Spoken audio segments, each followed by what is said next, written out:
ఈ వీడియోలో upcoming OTT release movies గురించి తెలుసుకుందాం.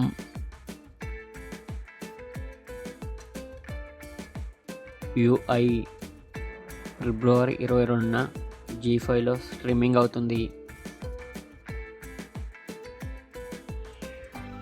తాండేల్ మార్చి 14న నెట్ఫ్లిక్స్లో స్ట్రీమింగ్ అవుతుంది. సంక్రాంతికి వస్తున్నాం ఫిబ్రవరి 28న జీ5లో స్ట్రీమింగ్ అవుతుంది. సమ్మేళనం ఫిబ్రవరి 20న ఈటీవీలో స్ట్రీమింగ్ అవుతుంది. మదగజరాజ ఫిబ్రవరి 28న ఆహాలో స్ట్రీమింగ్ అవుతుంది. స్క్విడ్ గేమ్ 3 జూన్ 27న నెట్ఫ్లిక్స్లో స్ట్రీమింగ్ అవుతుంది.